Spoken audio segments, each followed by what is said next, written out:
ChatGPT said, Alex woke to the sound of a soft knock. It was the kind of sound that could be missed if someone slept too deeply, but he had a habit of waking at small noises. He sat up on the couch, wrapped the blanket closer, and listened. The clock on the wall read a little past midnight. Outside, the city was quiet. A few lights blinked in tall buildings, and far away a tram hummed like a tired machine. He opened the door slowly. On the stair landing stood a woman in a thin coat. Rain had left tiny dark spots on the fabric. Her hair was damp at the ends.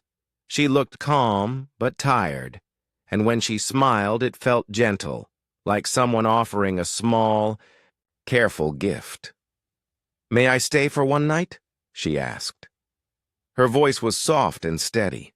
There was no hurry in it. Her name tag said Nia, though the letters looked more like a note than a label. Alex saw a small metal band on her wrist. The band had tiny symbols etched into it. He could not tell what they meant, but they looked old and careful, like the marks on a watch someone had kept for years. Alex wanted to ask where she had come from and who she was. Instead, he chose the simpler questions. "Do you have somewhere else to go?" he asked. His voice sounded ordinary to him, but he felt the quiet weight of the night pressing at the edges of the hallway. Nia shook her head. "Not right now," she said. "Just for one night, if you are kind." Alex felt the word kind like a warm thread. In this city, kindness was a small thing people forgot sometimes. He thought of the folded blanket on his couch, the kettle that took forever to boil, the way his small home smelled of old books and lemon soap. He stepped back and opened the door wider. "Come in," he said. "You can have the couch." She moved inside as if she had known the apartment before. Nia walked slowly, looking at small things as though reading them. Her eyes rested on a potted plant, then on a stack of repair manuals, then on a photograph of the river at sunrise. She touched the edge of the photograph with the tip of a finger and smiled. Alex felt strangely seen, as if someone had looked at his life and found it whole enough to visit. He made tea. The simple ritual steadied him. Water hissed on the stove. He added a tea bag and waited, watching the steam rise. Nia watched the steam, too. She warmed her hands above the cup, rather than the heater. She seemed interested in warmth as if it had a shape and a meaning. "Thank you," she said when he passed her the cup. Her hands were small and steady. The metal band on her wrist caught the light. Alex looked at it again. It did not show a time. Instead, the symbols moved faintly, like shadows in a circle. "Are you from out of town?" Alex asked, because that was a safe question. He wanted to understand. He wanted to place the stranger somewhere on a map he recognized. Nia closed her eyes for a moment, thinking. "You could say I am from far away," she said. Her voice did not fill the room. It sat in the corners like a soft song. "I travel." "Traveler?" Alex smiled without meaning to. Travelers were common in books and rare in his building. "Where to?"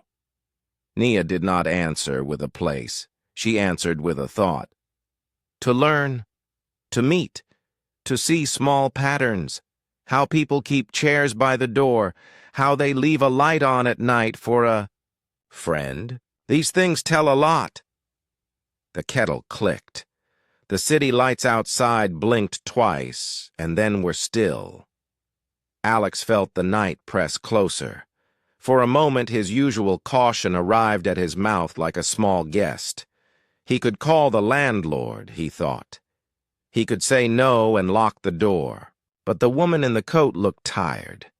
and something in her voice did not ask for more than a safe roof and a warm cup. "Okay," he said finally. "One night." She nodded as if she had expected this answer. "Thank you. I will not trouble you." She sat on the couch with the blanket Alex had offered. She folded her hands over the cup and looked at him with a quiet curiosity. Alex sat back in his chair and watched her study the room. She seemed to notice things other people might miss: the soft scuff on the bookshelf, the pencil marks of things he intended to fix, the small patch of light the street lamp threw on the floor. "Why here?" Alex asked. "Why my door?" Nia smiled, small and kind. "I chose a quiet place. I measure welcome," she said simply. "Some homes hold it like a bloom. Yours did. I followed it." Alex felt his face warm.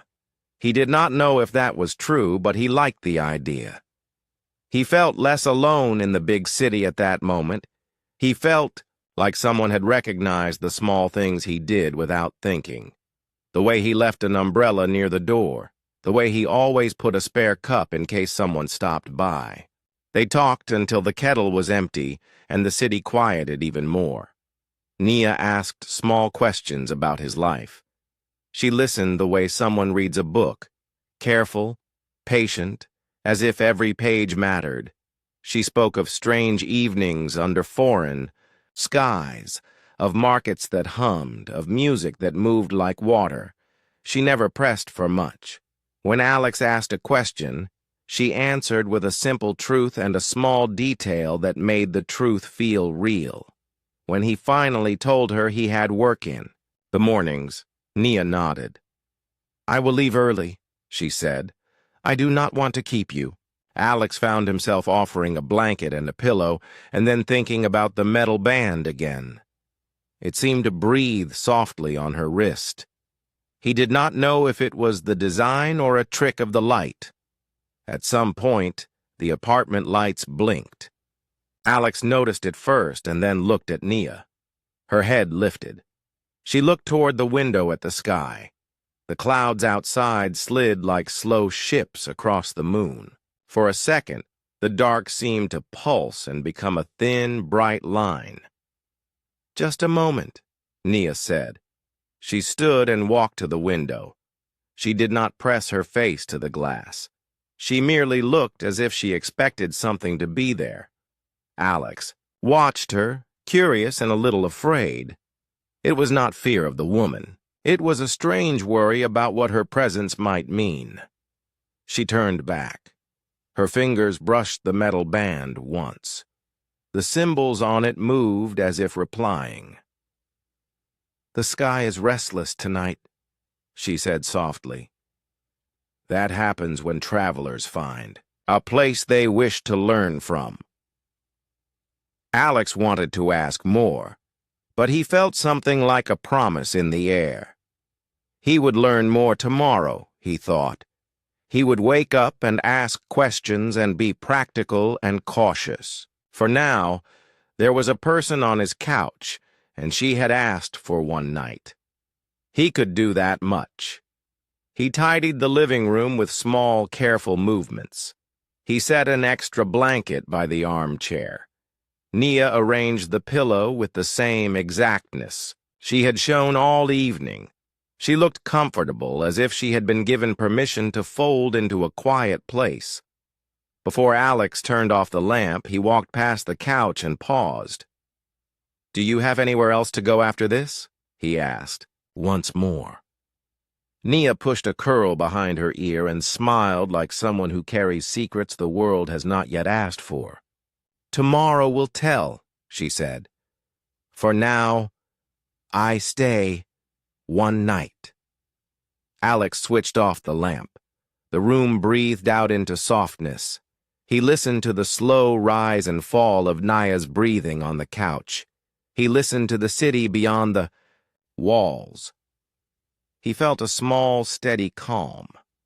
The knock at midnight, the choice to open the door, had already begun to change the shape of the night. ChatGPT said, "Morning light came soft through the curtains." Alex woke to the smell of toast and a low sound of humming from the living room. He opened his eyes slowly and sat up on the couch.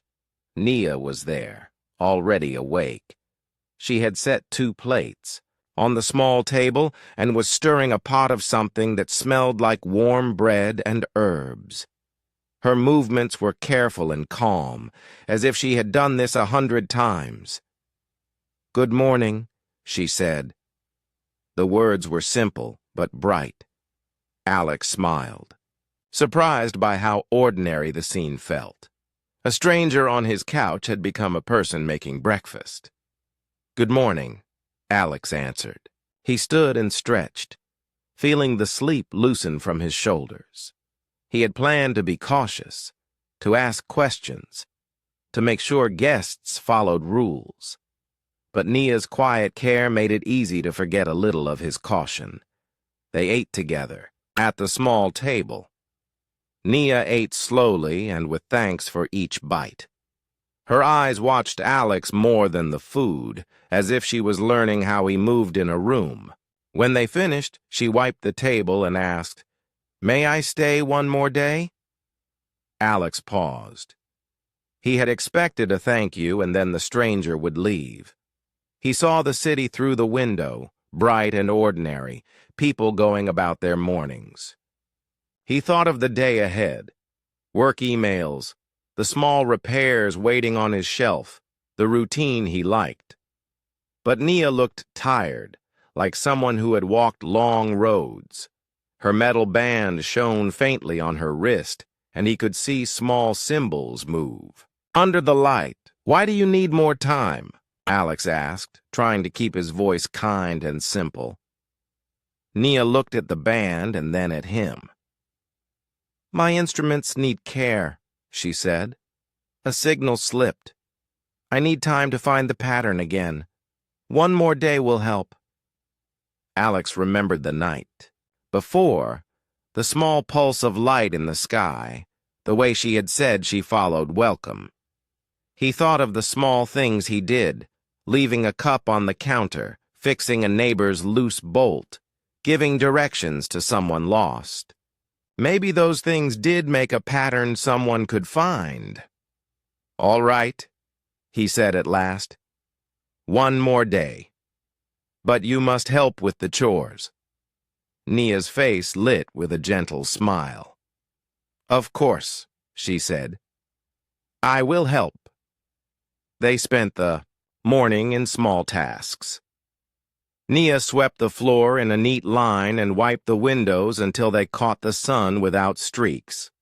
She listened when Alex talked about his job at the repair shop, nodding with interest. When he opened his toolbox, she touched a soldering iron with care and asked simple questions about currents and fuses.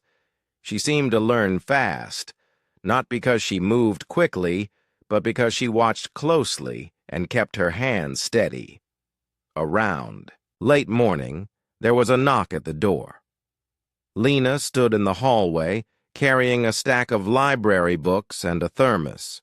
She lived on the same floor and came by sometimes with news or a fresh joke. Lena liked talking about small inventions and the people she met at the community college. "Morning, Alex. Who's the guest?" Lena asked, smiling as she stepped inside. Alex introduced them. "This is Nia," he said.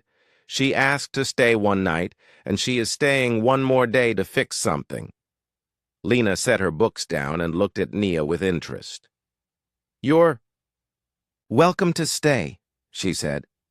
"But you must tell the story of how you came here. We like stories." Nia nodded and answered with quiet words. "I travel to learn how people welcome each other," she said. "I learn from small rooms like this. It tells of how a place cares." Lena chuckled and sat on the armchair. "That is a good aim," she said. "If you need tools, the repair shop near the market has a bench and a soldering station. I can go with you." They spent the afternoon moving parts and testing wires. Nia had a small collection of devices, a round disc that hummed faintly, a strip of glass with etched lines, and a thin instrument that clicked when shaken. Alex set up an old radio on the workbench. The radio had sat in his closet for months, cracked but fixable. Nia's eyes brightened when she saw it. "This may help," she said. She ran her fingers gently along the radio's case, as if she was listening for a secret inside. Then she opened the back and looked at the wiring. She pointed with careful precision to a loose contact. Alex tightened a screw, and Nia placed a small strip of metal where a part had worn thin. Together they found a rhythm, Alex turning screws, Lena holding a light, Nia testing connections with a tiny metal probe. When the radio crackled to life, they all smiled. The sound was soft and thin at first, then strengthened into a warm hum. Alex tuned the dial, searching for a clear signal. Static filled the room with a whisper of places far away. Nia closed her eyes and listened, her face calm. "There is a rhythm," she said softly. Her metal band clicked faintly, and a new symbol shimmered under the light. The radio caught a faint, steady tone beneath the voices, a pattern that felt like a heartbeat in the air. Alex could not say where it came from. He had worked with radios his whole life, and this sound was not one he had known.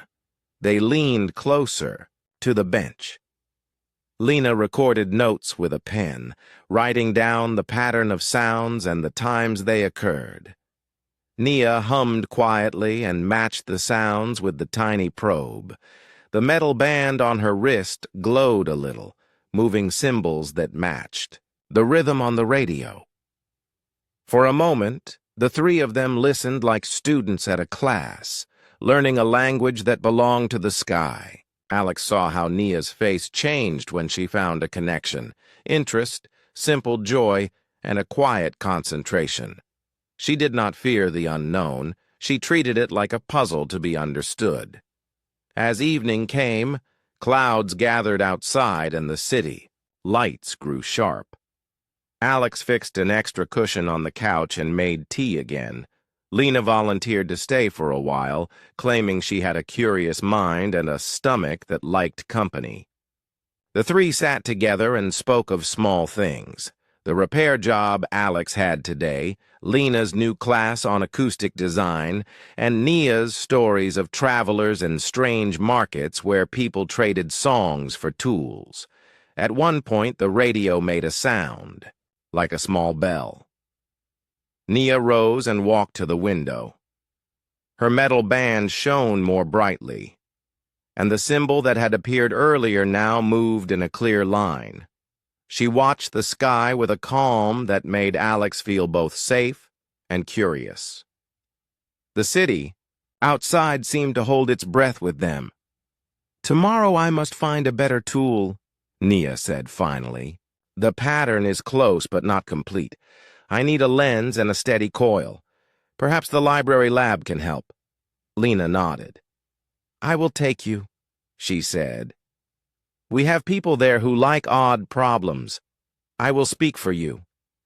Alex agreed to help too. He felt a quiet responsibility, not because he had promised something grand, but because he had opened his door. There was a small pride in being useful. He liked the idea that his couch and his kettle had been the place where a traveler paused and learned something from ordinary people. That night, after Lena left with a promise to return in the morning, Alex and Nia sat in the small light left, by the lamp. The radio hummed softly in the corner. Nia placed her hand over the metal band and looked at him. "You were kind," she said simply. "You made a place where a traveler could rest." Alex felt the words like a gentle rain. He had not expected to change anything. He had only opened his door. But now he thought about the small things he did, the cup on the counter, the light left on for a friend. Maybe those small things did matter. He smiled and said, "We are a people who share what we can. That is how we live." Nia's eyes shone. The band on her wrist clicked once. They both listened to the radio as the city night wrapped around their small apartment. The sound of the signal was clearer now, like a promise, a rhythm that said, more time would reveal more. Tomorrow would come with tools and questions, and the quiet work of ordinary people trying to do something useful for a traveler who had stayed one night and asked, politely, to stay one more day. Morning held a small, steady light when Nia finally spoke more. They had worked together at the bench until late. Alex cleaned a set of tiny screws while Lena sorted through a box of odd lenses she had borrowed from the library. The radio sat between them like a patient animal, its back open and wires visible. Nia watched each movement with a calm focus, as if learning by the way their hands moved. "I should tell you more," Nia said. Her voice was low and careful. She placed her hands on the table, and the metal band on her wrist clicked softly. "I travel to meet. I come from beyond your sky." Alex paused with the screwdriver halfway to his palm. The lamp above the bench painted their faces with warm light. "Beyond the sky," he repeated. He did not laugh. He had read strange stories and he had heard odd claims, but Nia's face did not hold tricks. It held steady truth. "Yes," she said simply. "My people move between places. We learn from how others live. We keep a small craft in high space when we come for short visits. It hides in the cloud cover and waits quietly." Lena put down the box of lenses and leaned forward. "You mean a ship?" she asked. Her notebook rested on her knee. Her pencil was ready to catch a line of facts. "Are you saying it is above the city?" Nia nodded. "Above, hidden, low power. We take little energy so we do not disturb." But something slipped. She tapped the band. "A burst from the star, your sun, made the link weak. My guidance key lost its pattern. I cannot make the craft find me without that key." Alex felt a small chill, even though the room was warm. He had never thought about space being close enough to hide in clouds. The idea that a small craft could sit above their city and wait like a quiet bird puzzled him. He pushed a loose wire back into the radio and tightened it with the screwdriver. "How long do you need?" Alex asked. He kept the question simple. He wanted to know whether this would be an evening or a problem that took weeks. "Time to repair a pattern," Nia said. "Time to match the key. Parts, a lens, careful alignment. One more day might be enough, but it may take longer. The key is delicate. I need steady hands and tools I do not carry." Lena's face softened. "We can help." She looked at Alex and then at Nia. "The library lab has a small optical bench and a coil workbench. They let community projects use it if someone vouches." "I can vouch." Before Alex could agree, there was a knock at the door. Ravi, the landlord, stood in the hallway. He had a kind face and a careful manner. He had a list of building rules in his hand and a habit of asking the same question twice, politely. "Good afternoon," Ravi said. "I heard noise.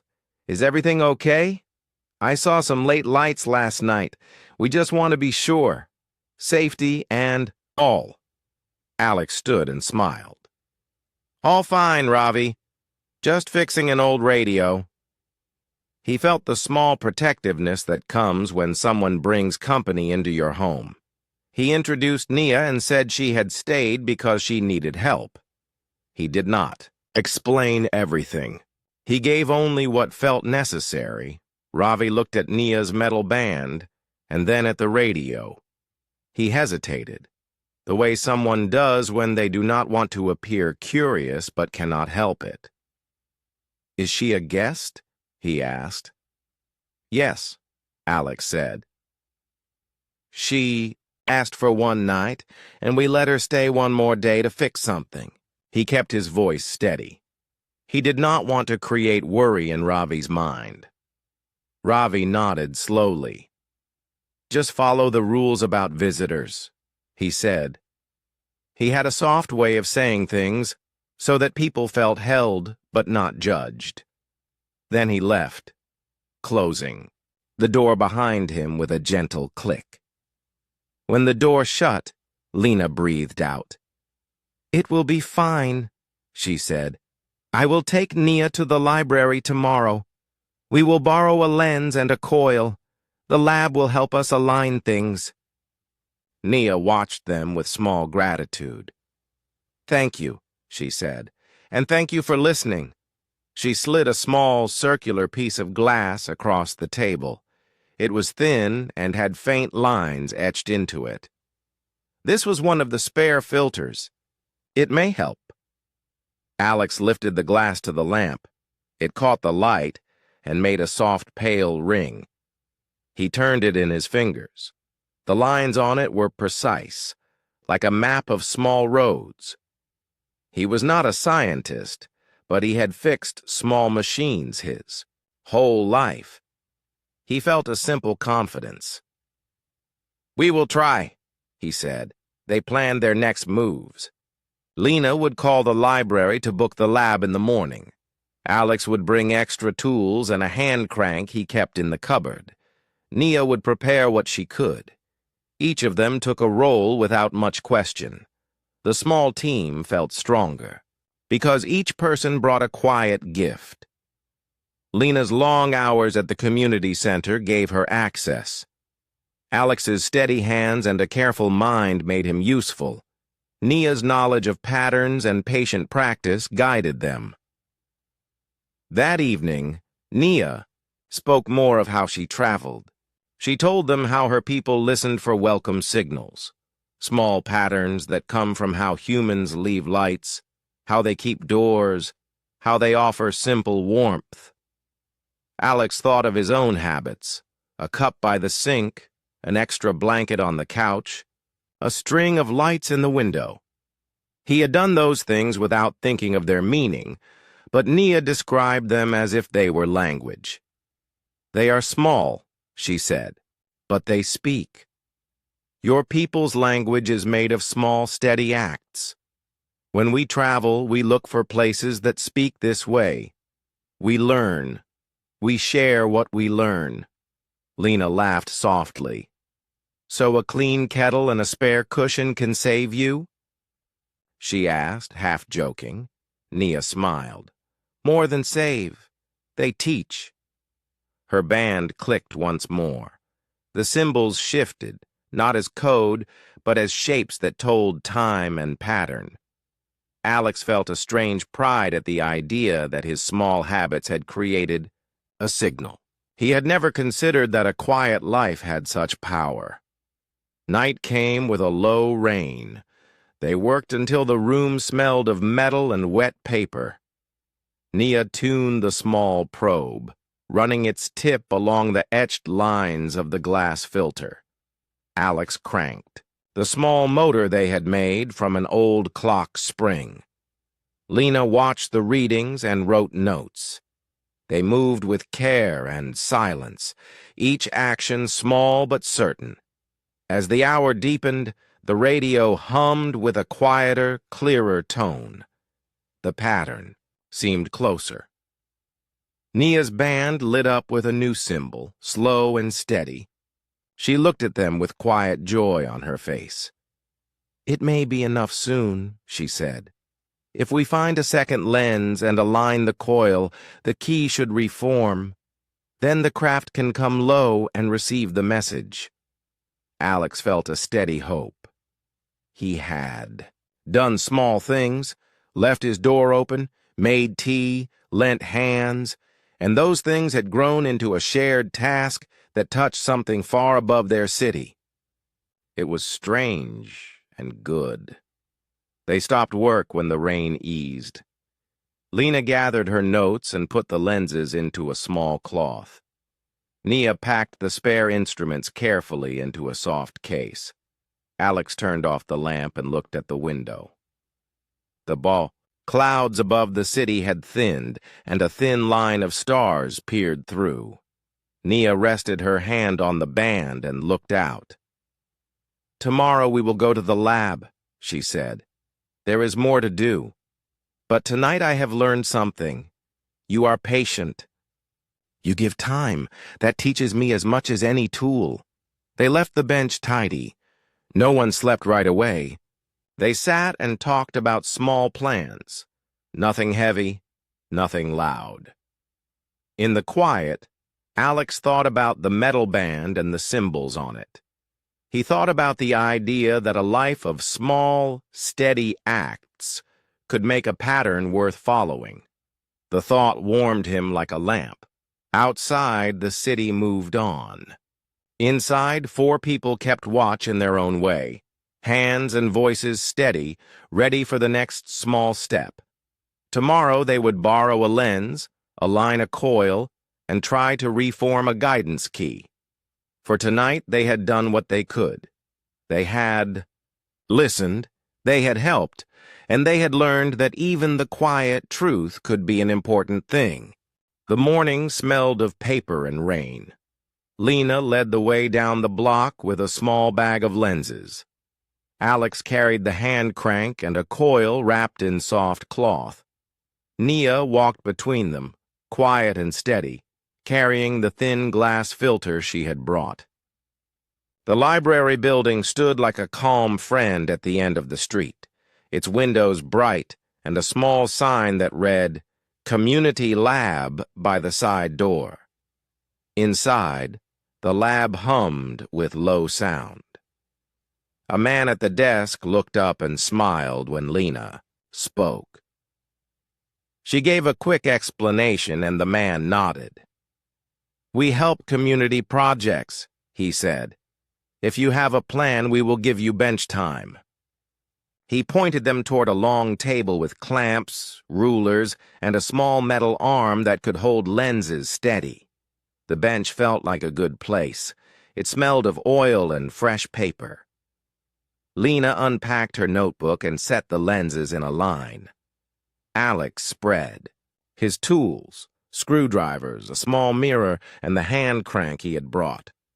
Nia set the thin filter in the center and touched it once with the tip of a finger, like a musician tuning an instrument. "Show me what you need," the lab man said. He stood back and let them work in peace. It felt like permission more than anything else.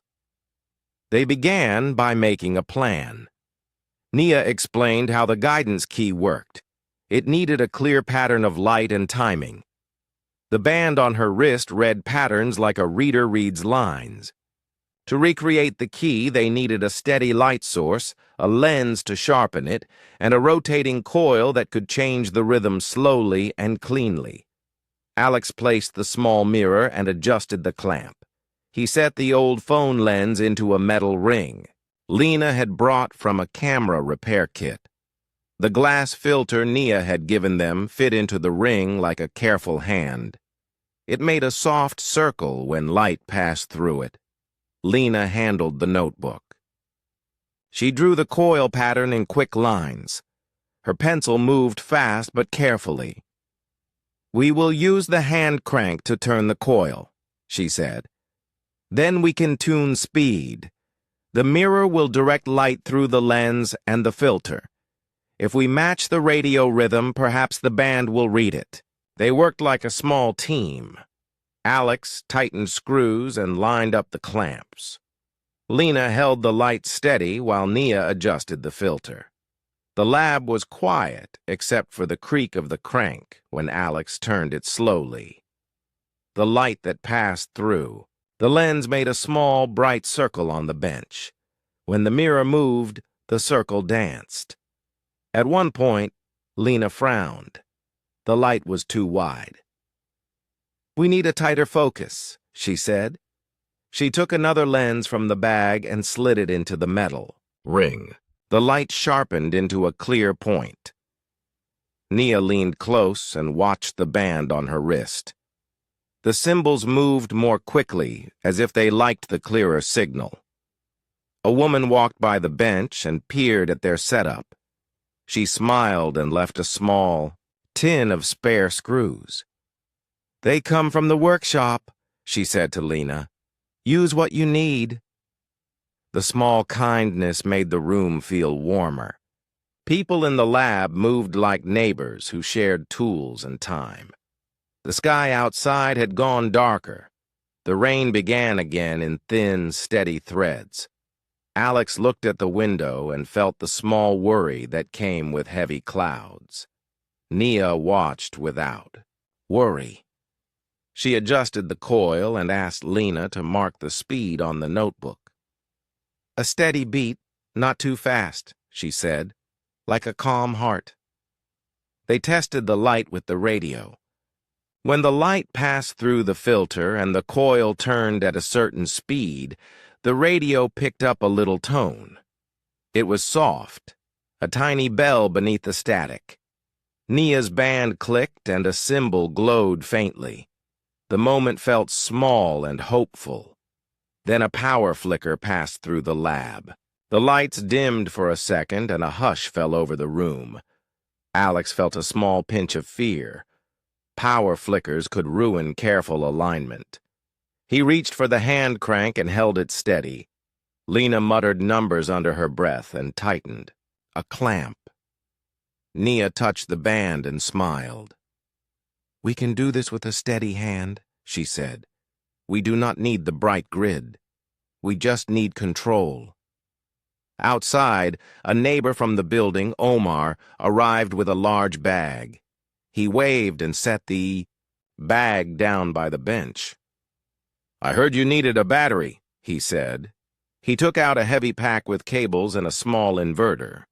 He had a calm face and big hands that looked like they belonged to someone who fixed heavy things. "Perfect," Alex said, relief opening his chest. "We can run the coil off this and keep steady power." They connected the battery. The coil spun smoother. The light stayed clear and the radio held the small tone. People at nearby benches looked over with interest.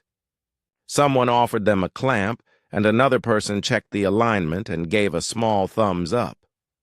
The lab felt like a community pulling together. Lena took careful notes. She marked the speed where the band lit best and the lens position that made the tone strongest. Nia watched, her face calm and grateful. The metal band on her wrist showed more symbols now, as if the pattern was finding its lines. By late afternoon, the device was nearly ready. They had made a small housing from a tin box and fixed the mirror and lenses inside. The hand crank turned the coil with a quiet, even rhythm. The battery gave power without spikes. The radio hummed like a small, content animal. Ravi came by the lab near closing time. He had a gentle smile and a carrier bag of fresh bread. He stood in the doorway and looked at the group. When Alex explained, Ravi's face softened. "You found a good team," he said. "Just be safe. And be sure to bring everything back to the bench we borrowed from." They laughed and shared the bread. Ravi asked questions about how the device worked, listening like someone learning a small skill. He did not push for more than was needed. He cared for the building and its people, and he liked being part of a small victory. As night wrapped the city in a quiet shawl, they carried the device back to Alex's apartment. The walk felt short and bright, even in rain. The device sat between them in the bag like a small bird. People they passed smiled. Someone under an awning wished them luck. Back in the apartment, they set the device on the table in the center of the room. Lena adjusted the mirror while Alex held the lamp. Steady. Omar connected the battery again with ease. Nia stood in the middle and watched the symbols on her band pulse in the band of the light. They tested the pattern once more. The radio sang the small tone, and the band showed a clean line of symbols. Nia's eyes shone with a quiet joy. "It is clearer now," she said. "The key may reform if we send the message, but it will need a steady uplink, gentle and true." Alex felt a quiet pride. He had opened his door to a stranger, and his small acts had grown into a group that fixed things together. The city hummed outside, unaware that a tiny device on a small table might talk to a ship above the clouds. They did not celebrate loudly. Instead, they cleaned the bench, set tools in order, and sat with tea. Nia thanked each person, her voice warm and sincere. The metal band on her wrist pulsed like a slow heartbeat. "We will try tomorrow," she said. "With this device, perhaps the craft can come low enough to receive the pattern." They slept with the device covered on the table. The rain slowed, and the clouds thinned a little. On the window, a small line of stars showed like pins of light. In the quiet, Alex felt a small hope bloom. He thought of the way people had given screws and clamps and time. He thought of the bread Ravi shared and the battery Omar had brought. He felt the truth of Nia's earlier words. Small, steady acts make a language worth following. Outside, the city moved on. Inside, a group of ordinary people kept a small, patient watch. Tomorrow, they would send their message and see if the pattern would reach the sky. For now, they simply sat together and listened to the soft, steady hum of the device. On the table, ChatGPT said. Dawn came soft and pale. Alex woke early, careful not to wake the others. The device sat under a cloth on the table like a secret ready to be told. He made tea and walked to the window. The sky was clear enough that a thin line of stars still showed. Nia slept on the couch with one hand over the metal band. Her breathing was steady. Alex felt a gentle pride. Last night's work had brought them here, a small team, a neat device, and a hope that simple people could help a traveler find her way. Lena arrived with a small backpack, her hair still damp from the morning air. Omar came soon after, carrying another battery and a cloth bag of tools. Ravi stopped by with 2 fresh rolls and a block of cheese, handing them to Alex with a smile. The apartment filled with small sounds, cups clinking, the soft rustle of paper, the careful tap of screws, set down in a tray. They set the device on the bench in the middle of the room. Lena checked the notes she had taken at the library, running her finger along the diagrams. "We have the best settings here," she said. "The coil speed, the lens position, the battery output.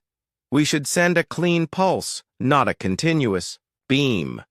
A pulse will help the craft lock in without wasting energy." Nia listened, eyes bright. "Yes," she said.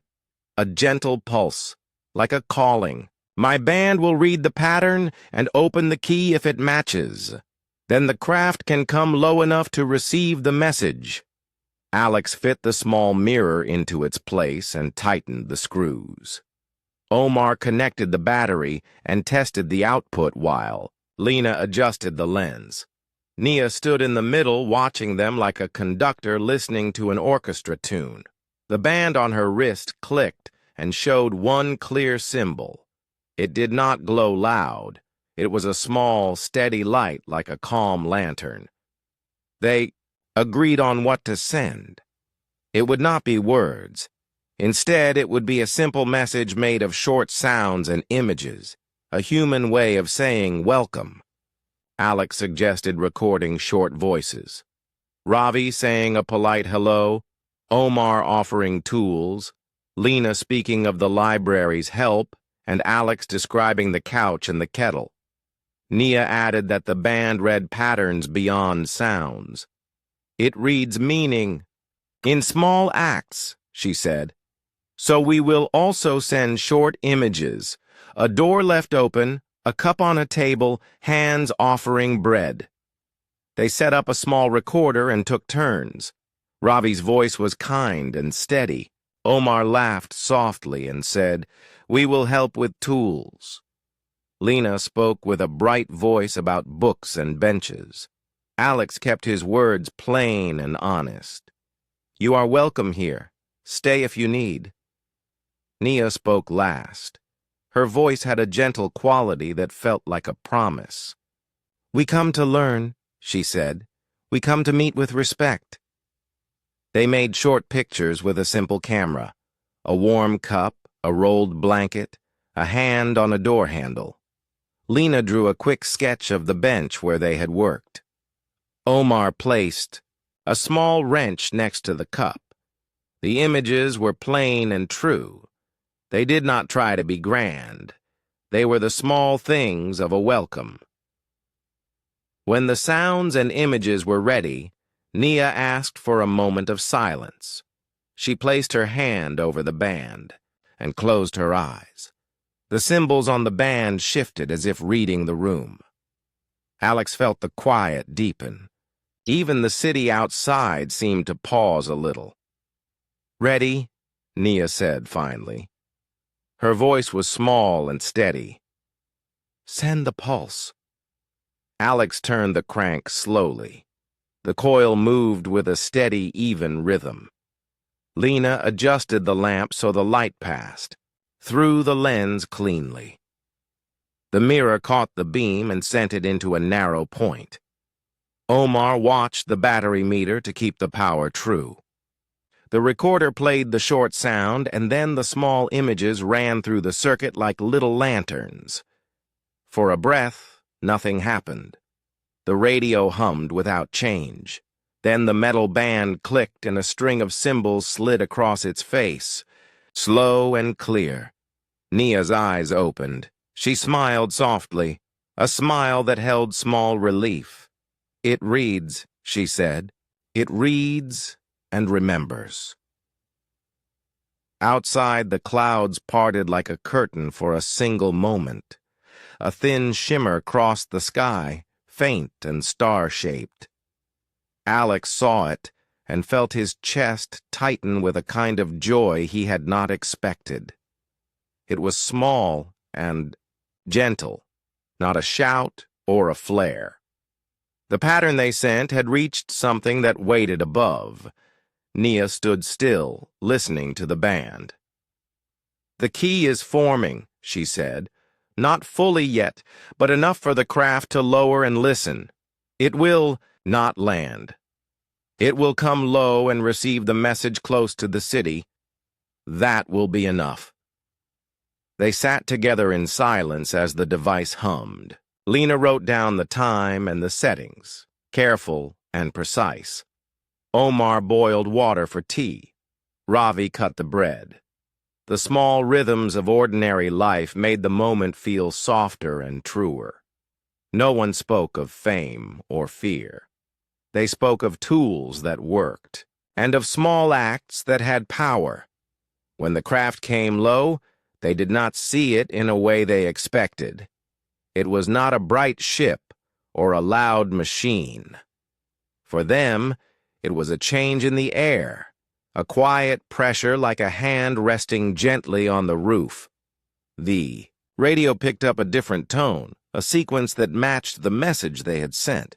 The band showed a new pattern and then fell still, like a lock that had found its key. Nia placed her hand over the band and breathed out. "It listened," she said. "It accepted the message."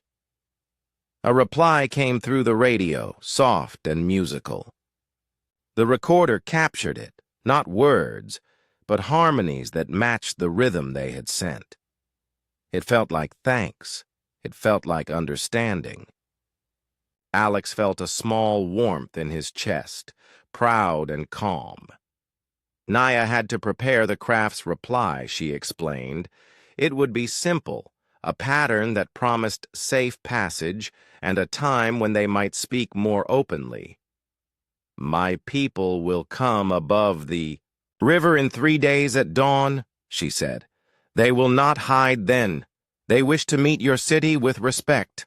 Alex thought of the river and of the small city that slept on both banks. He thought of his friends and neighbors, of the way they shared bread and tools. He felt a bright hope at the idea that something from beyond the clouds might come to meet them with respect. They did not celebrate loudly. Instead, they cleaned the bench and packed away the device neatly. They shared bread and tea and quiet laughter about small mistakes they had made in the work. Lena teased Alex about his careful screws. Omar joked about a clamp he had almost lost. The joy between them felt like a warm room after a long walk in the rain. Before Nia left that afternoon, she thanked each person in simple words. "You taught me your language," she said. "Not words, but ways. You teach openness and patience. I will carry this home." Alex handed her the small cloth they had used to wrap the device. "You can keep it," he said. It helped. Nia looked at him with bright eyes and nodded. She touched the band with care, then touched Alex's hand lightly. "You made a place a traveler could rest," she said. "That matters." As she walked to the stairwell, the city seemed a little wider. Alex watched her go and felt the small truth that had begun to light the apartment. Ordinary people could make a language for the stars. They could welcome not with flags or speeches, but with tools, bread, and steady hands. It was a simple truth, and it mattered more than he had known. Morning came with a pale sky. Alex woke before the others and stood at the window, watching the city wash itself in light. He could still feel the quiet of the night when the craft had listened. The device on the table was folded away, neat and small. Nia had left a small note of thanks and a thin strip of metal with a gentle symbol etched into it. He kept it on the windowsill like a token. When Lena arrived, she carried a fresh notebook and a bright pen. Omar brought a small pot of tea. Ravi knocked and handed them a paper bag with warm rolls. Everyone moved with the calm that comes after a shared task. Today would not be about fixing things. Today would be about a promise and a new kind of careful work. They sat around the table. Nia had returned in the morning with a soft smile. She looked rested. The metal band on her wrist showed no bright light now, only slow symbols that shifted, like clouds. She had asked to speak with them before the meeting above the river. She wanted to explain something important. "My people will come above the river in 3 days," she said. Her voice was quiet and steady. "They will not hide. They will come at dawn and show themselves so that your people can see without." Surprise? Lena scribbled the time and the place in the notebook. Omar whistled softly. Ravi rubbed his hands and smiled like someone who liked plans and clear times. Nia continued. "When they come, they will listen to the message we sent. But they will also want to know what made you send it. They will ask why you welcomed a stranger. They will ask what your people value." Alex felt his heart beat a little faster. "They will ask about our values?" he said. The word felt large and important in the small kitchen. "Yes," Naya said. "For us, patterns mean things. A welcome found in small acts tells of a people who care for each other, but my people will want clearer words." They ask for stories that show your people's ways. Lena looked thoughtful.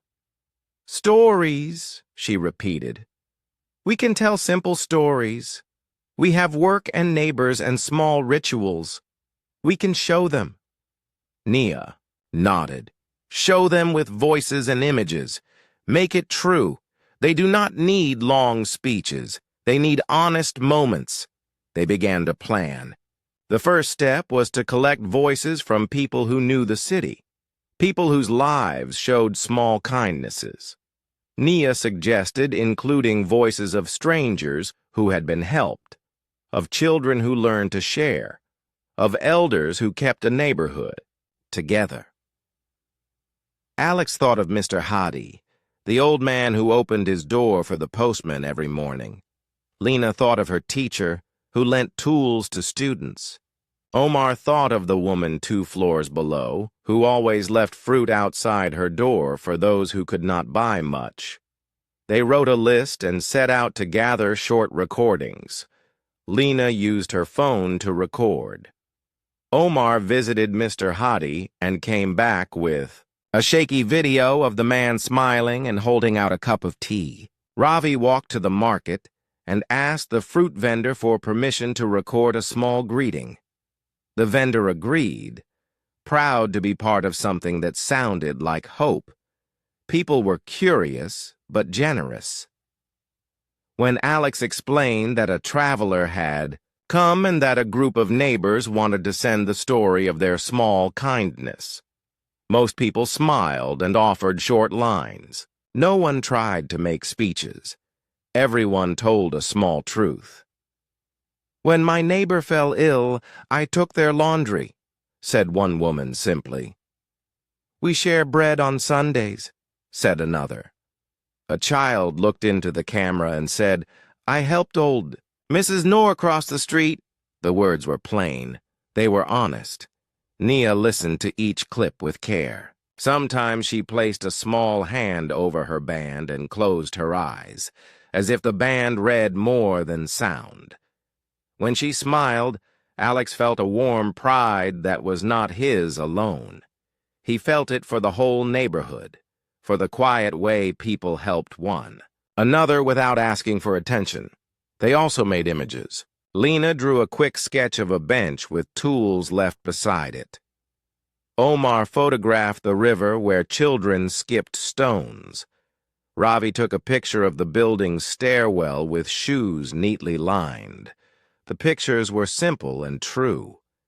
Nia arranged them into a small sequence to match the voice recordings.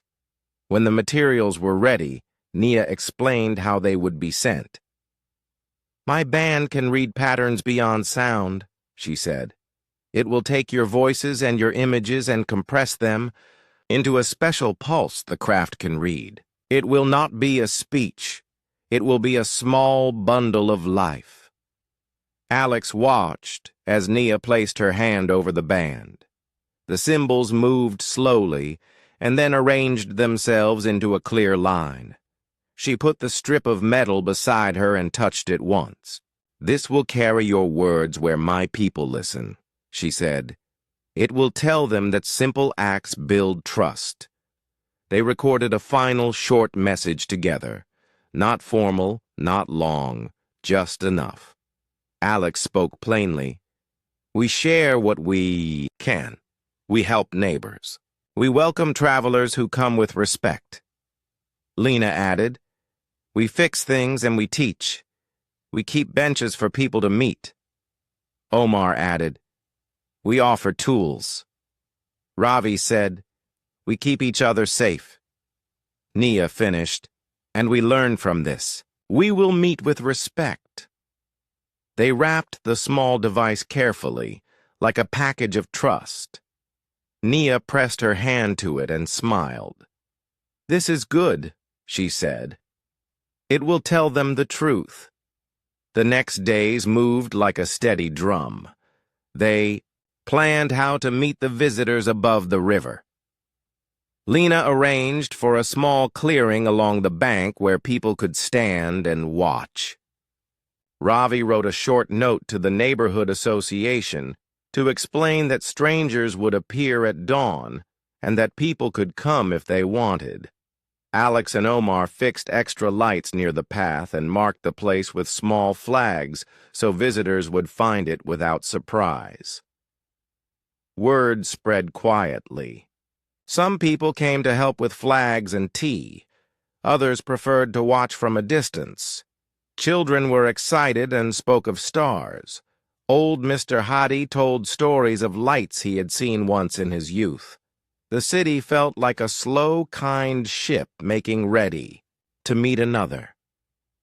On the day before the meeting, Nia spoke with Alex in the apartment. "I stayed because I saw the way you live," she said. "Your small acts are a pattern. My people know patterns. They will come to learn, not to take.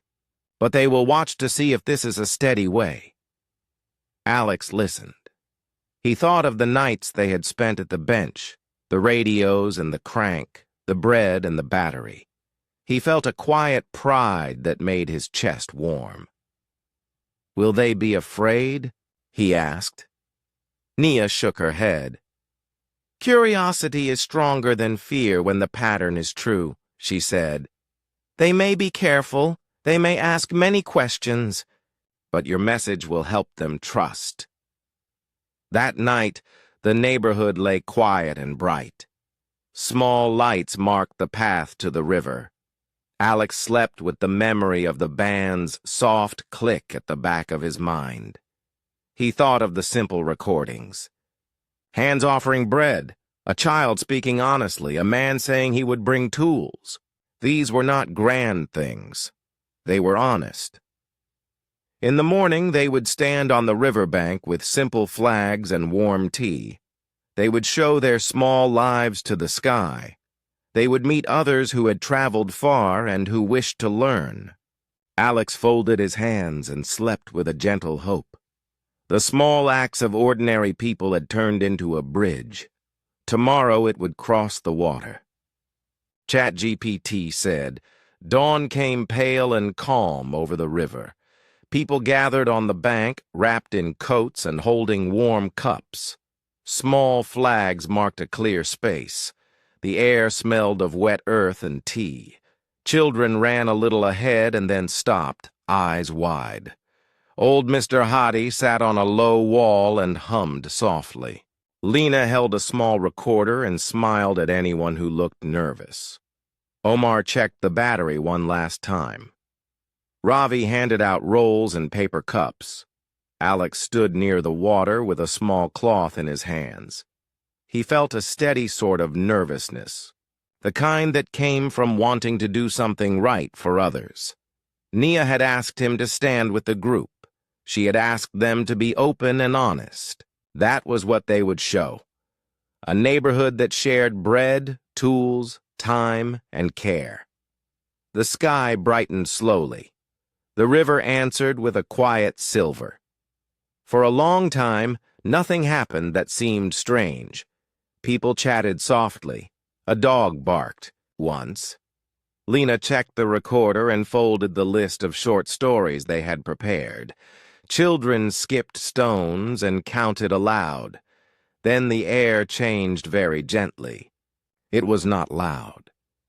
It was a soft movement, like a small wind that did not come from the weather. The clouds above the far bank opened in a pale line. A shape moved into view, delicate and light, not heavy like a machine. It came low, slow, and calm. The group fell into a silence that felt like attention. The visitors did not step from a ramp or shine bright lights. Instead, their presence felt like a pattern in the air. A soft shimmer hovered above the water, and small points of light matched the tempo of the messages the team had sent. The craft did not land. It hung at a gentle height where everyone could see it without fear. Parts of it looked like woven metal and clear panels that caught the morning light. It was graceful, like something that had been made to move quietly. Nia guided the group with quiet words. "Stand where you are," she said. Show them the simple things. Let the message speak with our voices and our images. Alex lifted the small recorder for the visitors to receive. Lena played the short clips they had made, the voices, the images, the short sounds, and the sketches. The river made a soft background. The children watched with open faces. The visitors listened in their calm way, and when the final clip finished, there was a moment of stillness that felt like a breath. A reply came that the radio captured. It sounded like music and wind, a careful harmony that answered the voices with tones that made small patterns in the air. Nia's band shivered once and then showed a steady line of cymbals. She put her hand on the band and closed her eyes. Tears came to her face, quiet and bright. Not sadness, something like relief and happiness. "They have listened," she said softly. "They say your ways are strong. They say you show respect without loud words. They feel trust in the small things." A small panel on the craft opened and a light like a gentle lantern shone down. From the light, a shape moved. Not a person as they knew, but someone who showed care in the way it moved. It did not speak in the language of voices. It used a soft stream of sound and shifting light. Nia answered with the band and with small sounds. The exchange felt like a careful handshake of meanings. The visitors wanted to see more. They wanted to know the people behind the voices. A few chosen from the craft came closer in shimmering threads of light. They did not touch the ground. They hovered and looked at the group with an interest that felt like curiosity. Nia spoke first for the group. She used simple words and the band to help carry meaning. "These are my friends," she said. "They open doors, share bread, fix what is broken, and keep watch for one another. We welcome learning, and we give help." One visitor, who had a pattern of slow circles, stepped forward and made a sound that the radio translated into a soft phrase of thanks and a question. They wanted to learn how the neighborhood made its kindness. They asked about small acts, how neighbors helped when someone was ill, how people shared tools, how they kept the stairwell clean and safe. They did not demand. They only wanted to understand. People answered simply. Omar showed the visitor a small wrench and explained how he lent it to anyone who needed to fix a pipe. Mr. Hadi told a short story about giving tea to a postman on a rainy day and how the postman smiled afterward. A child held out a drawing of the bench and said, "We share this place." Lena explained the library's benches and how people came to learn. Ravi spoke of rules that were fair and of checking on each neighbor when the weather turned bad. The visitors listened carefully. They touched nothing without asking. They watched hands and faces. They matched small gestures to the sounds Nia sent them. Each time the group showed a simple action, the visitors answered with a small pattern of light that the band read and that everyone could see like a soft reply. After some time, one visitor extended a thin strand of light toward the recorder. The recorder captured new sounds that were gentle and harmonic. When they played the new sound through a small speaker, it felt like a song of greeting. Nia smiled and pressed her hand to her band. The band showed new symbols that moved like a slow river. The meeting moved slowly from words to small exchanges. The visitors offered a small gift, a delicate lattice of metal shaped like a star.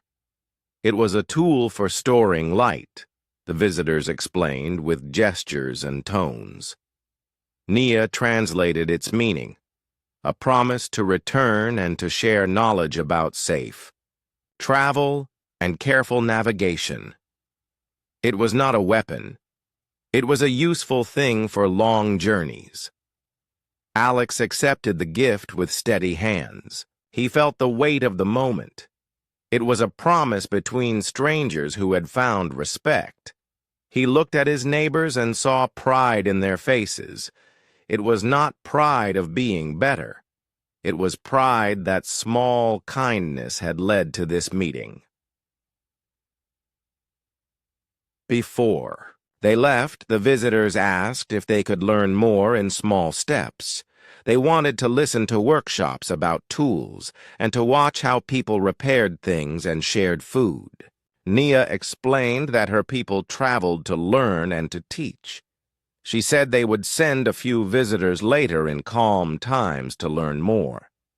The visitors promised to come without surprise and with respect for local customs. As the craft rose slowly, the group cheered softly and the children waved. The visitors answered with a bright pattern that the band read as thanks. The shimmer moved into the sky and became a faint pin of light before joining the wider blue above. When the river returned to its quiet state, the people on the bank felt something like a new beginning. Lena hugged a child. Omar laughed with Mr. Hadi. Ravi brought more bread to share. Alex folded his hands and thought of the small acts that had led to the meeting. A cup left on a counter, a blanket kept ready, tools shared. He felt that those things had become a bridge. Back in the apartment that evening, the group sat with tea and the soft sound of the radio. They were tired, but happy. Nia thanked each of them with careful words and a glow of joy. "You made space for us to learn," she said. "You gave what you could. That was enough." Alex looked at the thin strip of metal she had left with him. Its symbol matched the star-shaped lattice the visitors had given. He set it on the windowsill next to the small photograph of the river. It caught the light like a small promise. He thought of the sky above the city and the way something from far away had come without force and had listened to simple voices. He felt proud of his neighbors and of the human way. Quiet, helpful, patient. It had opened a door to the stars. Outside, the city moved on with its small routines. Inside, they kept a watch that was not fear but readiness, a steady heart. The meeting above the river had not solved every question. It had not changed the whole world, but it had done something that mattered. It had shown that ordinary people could speak a language the sky could understand. It had shown that welcome, given simply and honestly, could reach far beyond the lights of their city.